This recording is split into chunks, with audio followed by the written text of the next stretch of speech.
Magandang araw po. Bubuksan natin ito dahil nandito nakalagay ang reserba na gulong, yung spare tire.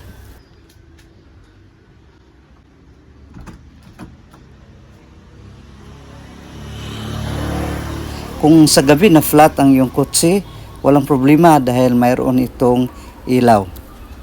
Ito na yon.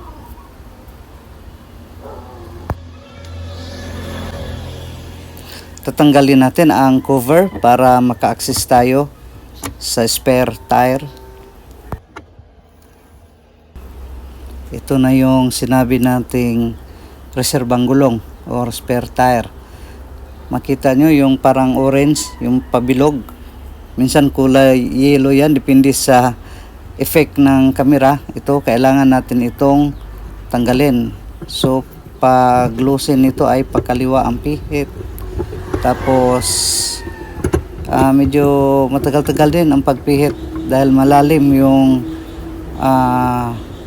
yung metal na may thread, malalim.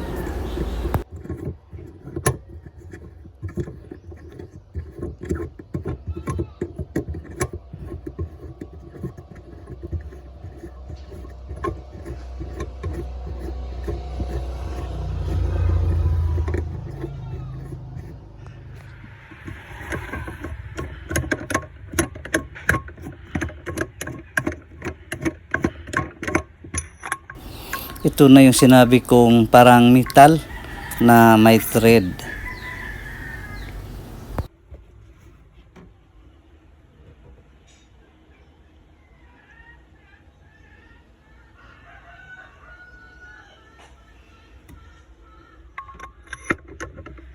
So, ibalik natin, ang ikot ay pakanan.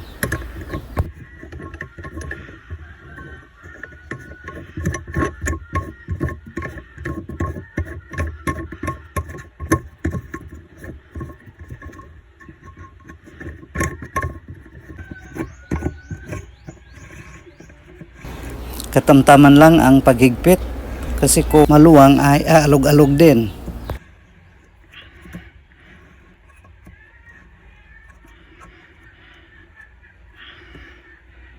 So para sa mga bagong nakabili ng Toyota Vios XLE 2024 model CVT, dito lang nakalagay ang spare tire. Tinakpan na natin at hahanapin natin yung ibang gamit para makapagpalit tayo ng gulong kung na-flat tayo ng hindi inaasahan.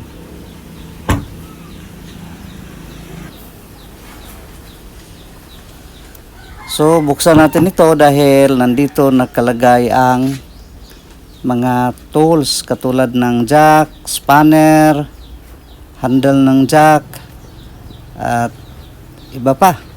Nandito na yon. Kukunin lang natin sa ilalim ng upuan yung passenger side.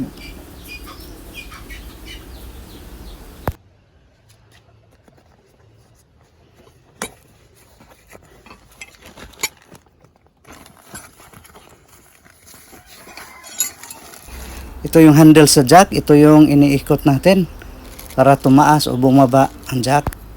Ito naman yung accessory sa jack.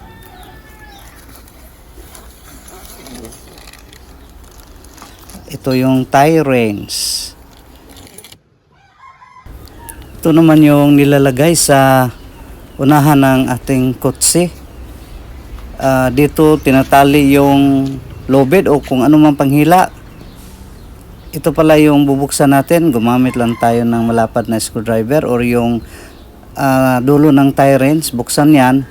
At itong hinahawakan nating itim, naka-thread yan dyan sa ilalim para dyan itali ang kung ano mang panghila. God forbid kung ma-flat yung kutsi natin. Ito naman yung kanyang screwdriver, spanners, pliers, at wala na. No, ito lang yung pinadala ng Toyota Cagayan de Oro City. Walang early warning device. Kailangan pa akong bumili. Anyway, titingnan natin kung saan ba nakalagay ang jack. Sa pagkakaalam ko dito nakalagay yon sa ilalim ng upuan, yung sa driver seat.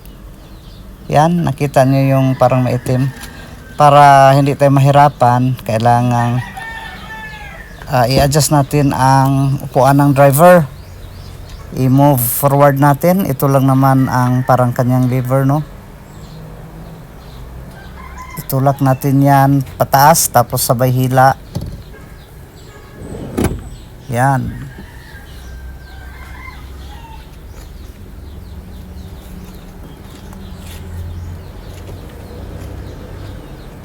Ito na yung kanyang jack.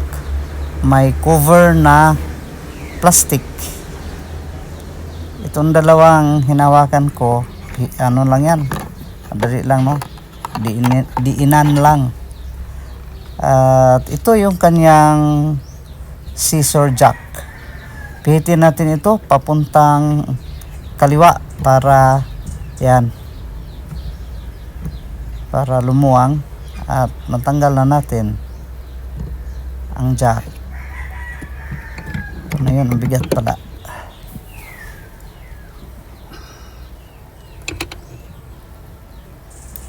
Anyway, hindi pa naman ito gamit. Pwede kong ipatong ito sa upuan. Malinis pa.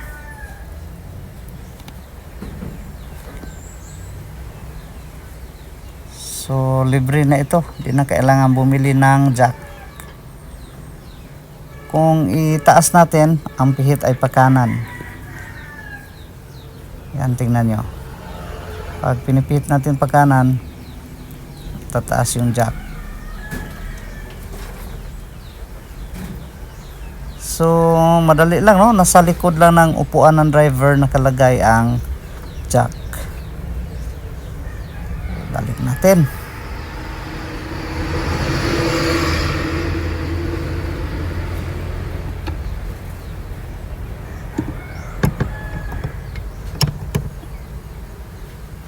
Tapos higpitan natin, no?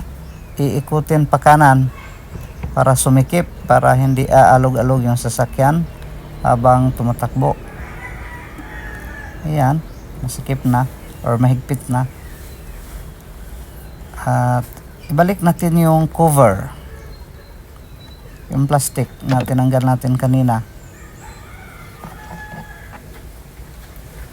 Ito yun.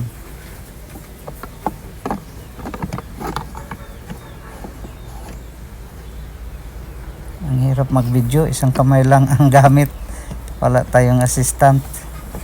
Puro busy ang mga tao. Okay, dyan lang nakalagay ang ating jack. At siyempre, ibalik natin ang upuan, ang aking upuan. Ako ang nagmamaniho, ayaw kong kumuha ng driver. Mas gusto kong ako mismo ang mag-drive.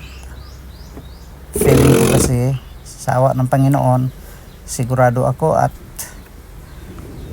medyo may experience na rin tayong nagmamaniho.